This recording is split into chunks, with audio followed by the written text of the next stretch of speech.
Thank you so much to Squarespace for sponsoring this video. Hello everyone, my name is Caitlin and welcome back to my channel. So a little while ago I did a video where I had you guys vote on what your favorite Disney Channel ships were. I took the top 10 and then we talked about it. And so we're going to be doing something similar today, except for it's the opposite. Instead of talking about the best Disney Channel ships, we're going to be talking about the worst ones. So I posted a poll a few days ago. You guys voted on which ships you hated the most, and so we're going to be going over the top 10 today. But if you do want to know who made the top 50, you can click the link in the description down below because I will be doing a thread of the top 50 over on my Twitter. And so I'm going to try my best to talk about why these ships suck. I feel like most of them are pretty easy because it's just like, oh, this guy did this thing and therefore the ship is no good. But I feel like it's a bit more complicated than talking about like the best ships, because in that case I can just talk about anything positive and you guys are like, yes, I agree. Whereas I feel like hatred is a bit more complex. Like some of you might dislike these ships for different reasons. But like I said, I will try to highlight the reasons as to why I think these ships made this list to the best of my ability, but still feel free to share your hot takes in the comments down below. Oh, and I also included canon and non-canon ships on this list because both are valid. And so if you're watching this video and you're like, why are they even included on this? Like they didn't even date. The world of shipping is much more complex than that, and it really doesn't matter what happened canonically. But yeah, that's all. So let's just jump right into number 10. Unpause. So girl, now that the Brain Olympics are over, it's time to turn off our brains and turn on our hearts.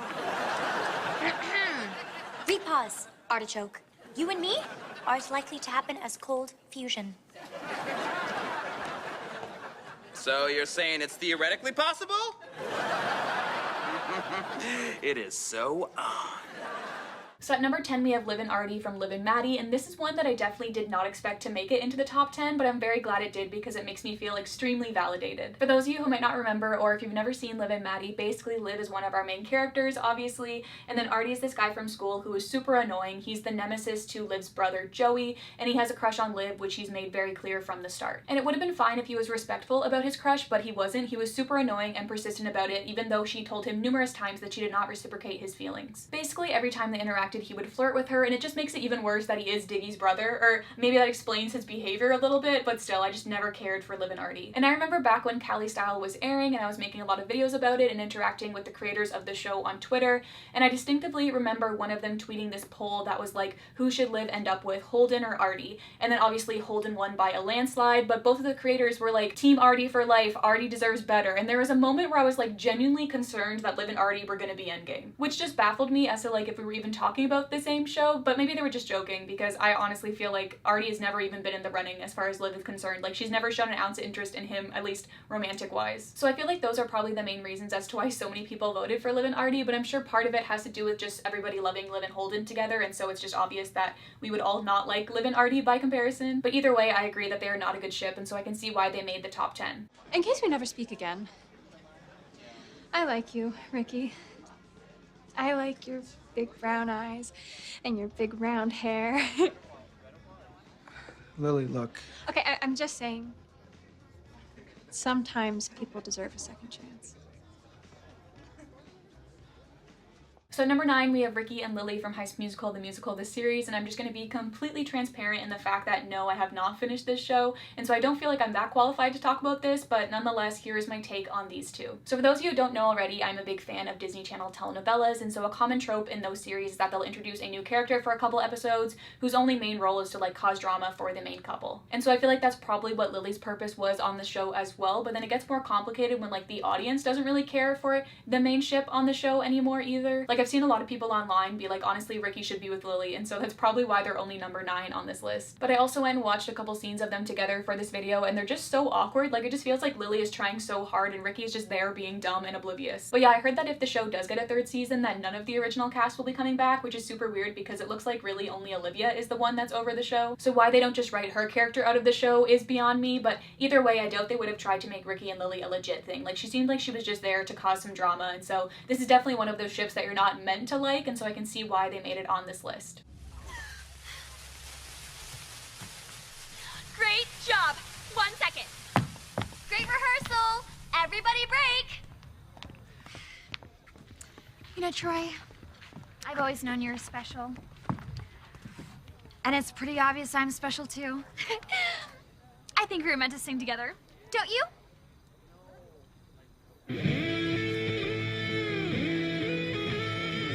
Need some air. So we're keeping with the High School Musical theme with Troy and Sharpay at number 8, and I mean, just talk about a ship that you're not meant to like. Like, Sharpay is literally the antagonist. Her role is to drive a wedge through Troy and Gabriella, which she actually accomplishes quite well in the second film. I've actually seen quite a few comments from people online being like, honestly, Troy should have ended up with Sharpay just because of all she did for him in the second movie. Like, getting him that job as a golf instructor and introducing him to college scouts, which is fine, but where you lose me, and I'm sure a lot of other people as well, which is why they're on this list, is the nature behind why she's doing these things. Like, it's clearly malicious. She's not just doing all this because she cares about him and wants him to succeed. She's doing all of this so that he will choose her. Like, she has an ulterior motive. And then there's also the fact of, like, why does Sharpay even like Troy in the first place? It's because he's a status symbol. He's a star of the basketball team. The school literally worships him. They have posters of his face hanging in the hallways. Like, she wants to be the best, and she thinks that being with Troy would make her be the best in the school, top dog, you know? And then there's also the whole musical theater aspect, and now she feels like Troy and Gabriella came in and stole her spotlight, and so she wants to get that back as well. She's just an all-around very cunning character, and that's why I hate the argument that she's the true victim of these movies, because her actions really speak otherwise. But as far as Troy and Sharpay go as a relationship, I just think it's clear that there really wasn't any genuine feelings between the two of them. Like, Gabriella loves Troy for who he is as a person, whereas I can't say the same about Sharpay, and so I feel like those are probably the reasons as to why they made this list. ¿De qué te reís? A ver, contame, ¿qué te parece gracioso lo que hiciste? Sos un desubicado, Benicio, lo nuestro se terminó. Ah, una cosa es lo que dices y otra lo que haces. Porque este beso no fue de amigos. Yo no te di un beso a vos. O sea, evidentemente te lo di, pero te lo di porque pensé que eras otra persona. Ah, sí, seguro. Basta, Ámbar. Deja de mentir. Se ve muy bien que era yo. Solo que no quieres aceptar que todavía te pasa algo conmigo. Vos estás muy loco. Estás muy mal de la cabeza. No puedo creer que no puedas entenderlo. Esto que hiciste, yo no te lo pienso perdonar, Benicio. Conmigo no se juega, deberías saberlo. Me encanta que te hagas la dura. Pasa que todavía te pasa algo conmigo. Lástima. Eso es lo que siento por vos. Lo nuestro se terminó. Punto final. ¿Lo puedes entender o te lo repito de nuevo? No me interesás. Ah, ¿no? A ver, ¿qué te interesa? No me digas el loser de Simón. No le digas así. Bueno, eso, ese es un perdedor. Vamos, Ámbar. No tiene nada que ver juntos. Son dos universos diferentes. Mientras tú y yo tenemos muchas cosas en común. Estás muy equivocado, Benicio. Vos y yo no tenemos absolutamente nada que ver. Lo único que te voy a pedir, por favor, es que me dejes en paz, que me dejes tranquila. No te quiero volver a ver nunca más en mi vida. Olvídate de mí para siempre. Alright, so this is the first time a Soy Luna related thing has made the top 10 of a fan voted for video, and so I just need to take a second to process. When I first started talking about Soy Luna on this channel, nobody knew what I was talking about. Like, my audience is mainly US based, and so for the most part, people were just like, what is this Spanish show that we've never heard of? And so it's just cool for me to think about how many people have gone to watch this show, because we all know Disney isn't promoting it. And honestly, out of all the topics I've done for these fan voted for videos, I feel like Soy Luna deserves to be on this list the most. This show truly takes the crown for having some terrible ships, and I 100% agree with you guys in that Bembar is the worst out of all of them. If you're not familiar with their story, basically Benicio was Bad News Bears. He comes in season 2 and he already knows Simon because they worked at a restaurant together back in Mexico, and Simon hates him because he stole from the restaurant that they worked at and then blamed him for it. And so we already know that he's a bad guy right from the start, and then he comes in, and of course it's right around the time when Simbar is about to take off, and then he sees Amber and he's like, that girl is gonna be mine, and it's like, oh my god, go away, Benicio. But of course he doesn't go away. He sticks around for a very long time, and he's quite different from other love interests who are just there to cause drama, because Benicio actually becomes a part of the main cast. And I feel like there were actually a few times where the show genuinely tried to make us like them together, more so in season 2 and like the beginning of season 3. Like, I'm sure there actually are some Bembar shippers out there, and that just makes the whole thing even worse. Cause like half of their kisses weren't even consensual. Okay, maybe not half. I don't know the exact number of times that they've kissed because I blocked that out of my brain, but I know for a fact that there were 2 instances where they kissed and Amber was upset by that, and I just feel like that is not a good look. Just overall, Benicio makes me sick. He's the type of guy that just doesn't take no for an answer, and that's just not cool in my opinion. But just even putting all of the essay and all the other terrible things that Benicio has done aside, there's a reason why Amber works best with Simon, and it's because he brings out the good in her, and Benicio just does the complete opposite. And honestly, I don't hate many things with a burning passion. Like, I don't think I could do this list on my own, because I don't think I could even come up with 10 ships that make me feel that icky, but Bembar is definitely one of them, and if I were to make this list on my own, they would definitely be number 1. I mean, like, obviously we both want to make this work, right? We're doing everything we can. I know that's why you came back from Yak, and Ricky, stop. I love you, and I missed you, but I did not come home for you. But when I called you, I was already in Salt Lake. Got off the bus before you ever called. So what are you saying? You came back in spite of me? No. When you called, I didn't want to hurt your feelings. So being honest is a problem now. Look, where are we? I don't know, but hearing you say you wished I would come home and leave my dream behind was like a lot of feelings at once. Okay, I'm a little lost here too. I don't even know what's going on with you. And honestly, it's kind of freaking me out. First, you wait till the last second to tell me you're even leaving for Yak. And then you went behind my back and asked Miss Jen to give me a part in the show, even though I told you I didn't want one. And then you wrote that Rose song about us instead of just telling me how you're feeling. And when my song got cut, it was like you didn't even care. And then I found out you didn't even come home to be with me. I was trying to do the right thing. So was I. Guys, you might want to take it down a couple notches. You're scaring the real customers. I'm out of here. Okay, so I'm just gonna be honest, 30% of this list is High School Musical ships, and I know one of them was from the movie, so that doesn't technically count, but just overall, I've said numerous times that I don't really like this show, and I don't really feel like talking about Nini and Ricky again, especially because I just talked about them last week, so if you want to know my thoughts on them, you click that info card and go watch what I said in my last video. I will say that I think it's funny that they made both my top 10 best and my top 10 worst ship list videos, but I feel like that has more to do with the timing of these videos than anything else. But either way, I'm just tired of talking about them, and I just personally don't feel like they deserve to be this high up on this list. Like, yeah, they were annoying in season 2, but they're not nearly as bad as Bemba or some of the other ships on this list. Maybe if they were number 10 on this list, that would be a little bit more reasonable, but come on, number 6, like, they can't be that bad. I mean, to be fair, I'm not qualified to talk about this. I did not finish this show. But yeah, I don't know. I just feel like this is a bit harsh. But yeah, let me know down below what you guys think of this one, because I just don't want to talk about them. I have a proposition. Oh, wake everybody up right now. Under one itty-bitty condition, Benny Boo. Make me your queen and we'll rule side by side.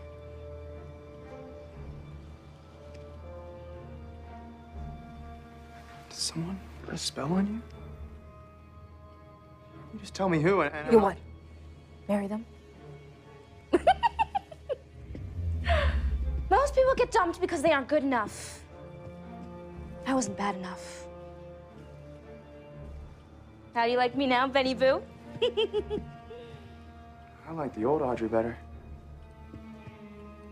She wouldn't want to hurt Auradon. Just give me the scepter and I'll forgive you. You'll forgive me? I don't think so. Sleeping is too good for you. Alright, so Ben and Audrey from Descendants. So I'm sure a lot of people voted for these two because of Descendants 3, in which Ben proposes to his girlfriend Mal, and then Audrey freaks out and puts the whole kingdom under a sleeping curse because she always thought that she would be the one to marry Ben and become queen. So I can see why people wouldn't like them together, because Audrey is a bit of a loose cannon, but I feel like we gotta cut her some slack. You know, like her whole life she was put under this pressure to become queen, and then suddenly this new girl comes around and he leaves her without a second thought. Like, that's gotta hurt. And I know that they apologized for this in the 3rd movie and that Ben was under a spell, but just the fact that he didn't even properly break up with her, like their breakup happens because he publicly proclaims his love to somebody else right in front of her. Like, I love Ben and Mal as much as the next person, but the fact that they put Audrey through that is just so... Oops. She swore.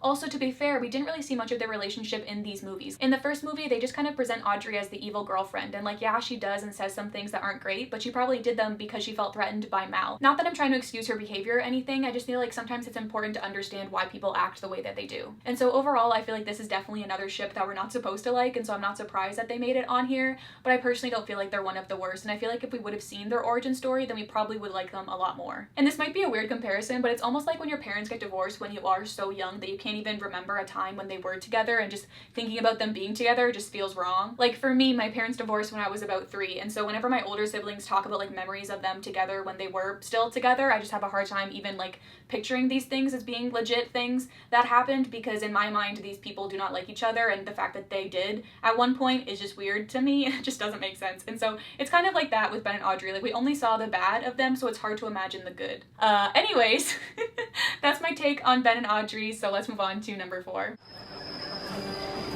Hi, I'm Riley. We were just talking about you. I'm Lucas. I love it. You know those moments that we were talking about that we're going to remember forever? Yeah? Alright, so I had a feeling that these two would be on here. I feel like it's safe to say that Riley and Lucas are definitely one of the most hated Disney Channel ships of all time. And like I said in my last video, it's been a while since I've rewatched the show, but I will try my best to go over the reasons as to why I feel like people tend to not like them. So first of all, I feel like the age difference between these two actors plays a major factor. Peyton Meyer is 3 years older than Rowan, and normally I would say who cares, that's not even that big of an age gap, and also they're actors so it shouldn't matter. But I feel like because they are so young on the show, it's extremely noticeable. Lucas obviously looks older than Riley, and I feel like a lot of their awkwardness came down to their age difference. I think it got a bit better in terms of like their appearances and how they look together in season 3, but I still feel like that didn't change any of the awkwardness in their line delivery. I'll never forget the ski lodge scene where he's like, "My moment will be my moment." And this is it. It was just so awkward and I hated it. And so that's one reason, which is their awkwardness and lack of chemistry. And I think another reason is their poor storyline. They meet, they both like each other, and that's pretty much it. And like, sure, I get that that is how it usually goes in real life, but we're not talking about real life. Like, this is a TV show, so you gotta give me a little bit more than that. I guess you could argue that that was like the point of them, that they were just supposed to be like your normal high school relationship, or I guess the whole thing with his past kind of caused some tension, but like that had nothing to do with their romantic connection. That part really wasn't challenged until Girl Meets Texas, where it's revealed that Maya also likes Lucas and that Lucas might feel the same way. Which, just talk about a better storyline, and I feel like that's another reason why people don't like Riley and Lucas, because when you're presented with a better ship that is just way more interesting and has so much more chemistry, like, it's a no-brainer as to which ship the people are gonna like more. Also, just the fact that Lucas would even look at Maya in that way just speaks volumes as to the lack of connection that Lucas had. Like, if I was Riley and I had to sit through that whole triangle mess, I don't even know if I would have wanted him by the end of it. Like, the fact that he didn't just pick her to begin with must have really hurt. And I know you can argue that like Riley was telling him to be with Maya in the beginning and that he didn't want to hurt anybody, but I feel like if it truly was Riley from the beginning, then he wouldn't have led Maya on. And I feel like I've been talking about this for way too long, and so I'm tired. So let's move on to season 3. Season 3, number 3. What am I doing? I don't know. Is everybody at home as pretty as you? I like to think I'm the fairest of them all. How many rooms in your castle? Oh, too many to count.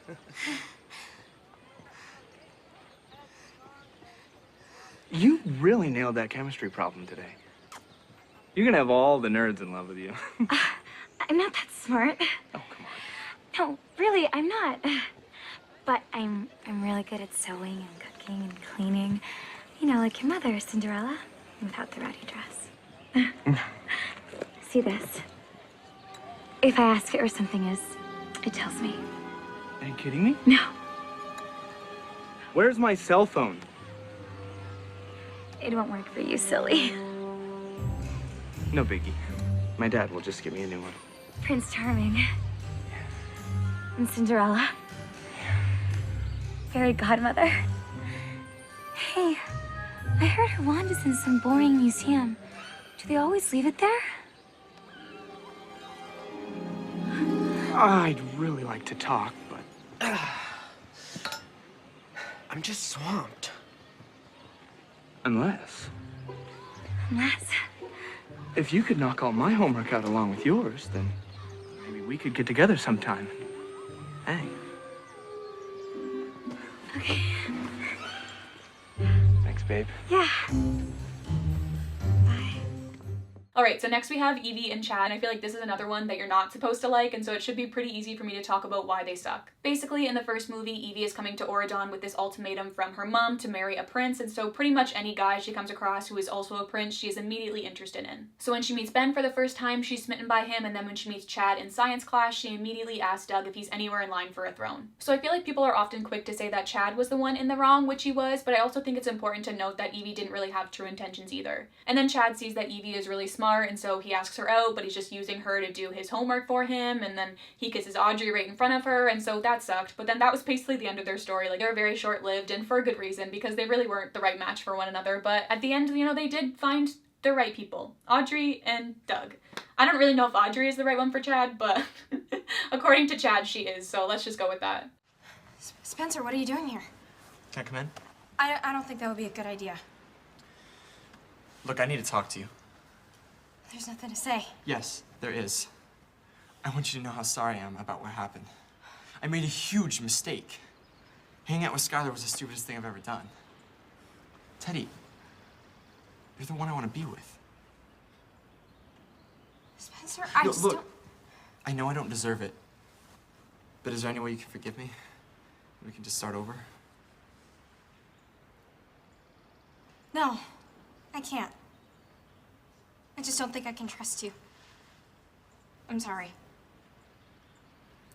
Me too.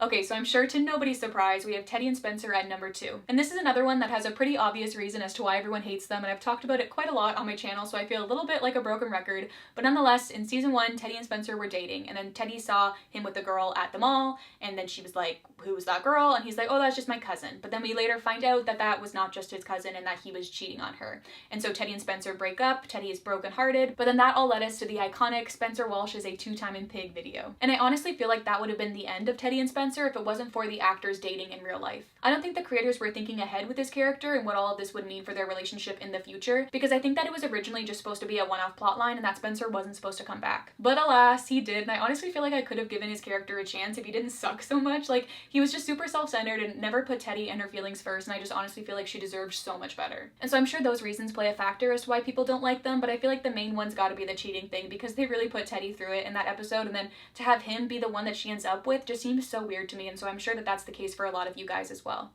Diggy. Look, I'm sorry, Maddie. Before you say anything, I spent every day in Australia kicking myself for leaving you. I want to get back together. I'm not going anywhere this time. I promise.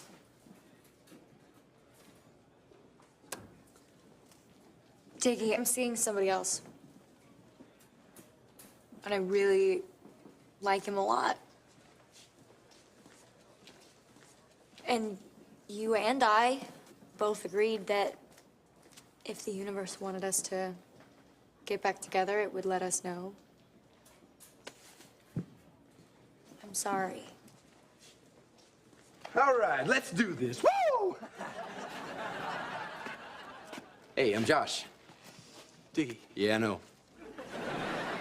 Okay, so at number 1, we of course have Maddie and Diggy from Liv and Maddie. Now, this is a ship that I've often talked about my hatred for, but it's been a while since I've sat back and thought about why these two suck so much, so thank you to you guys for having them at number 1, because it forced me to sit down and go over all the reasons why they're just not good together, and so thank you guys for that, because now when people ask me, I have an answer, and so let's go over that answer. Okay, so let's start at the beginning, because I feel like a lot of people might not know this, but in season 1, I actually liked Maddie and Diggy. I thought that they were really cute. I liked how Diggy was one of the few people that was actually able to tell the difference between Liv and Maddie, and I thought that their first kiss between the computer was really adorable. Going back and rewatching those scenes is hard for me just because I have such a strong distaste for Diggy now, but putting that bias aside, I feel like their storyline was handled really well in the first season. But then Diggy comes back after being away for 8 months, and I personally have never really been in a long-distance relationship, but one of my best friends lives in New York, which is like a 7-hour drive from me, and it wasn't until she came and visited and then left that I realized how hard a long-distance relationship must be on people, and so I was really able to sympathize even more so with Maddie in this situation. And so the fact that Diggy comes back with the intentions to leave again without first asking how she would feel about that or talking it over with her is just pretty messed up. And so things with Diggy seemed to be over, which was great because it was clearly hard on Maddie, and then things got even better once she met someone else. And so this is when Josh comes into the picture and they start dating, and it's just perfect because Josh is such a nice guy and you can just tell how happy Maddie is with him. But that was very short-lived because as soon as Diggy finds out about Josh, what does he do? Hops on a plane and comes back to Wisconsin and tries to win her back. And the whole thing just infuriates me to no end because it just proves that her asking him to stay wasn't enough, but the jealousy he has of seeing her with someone else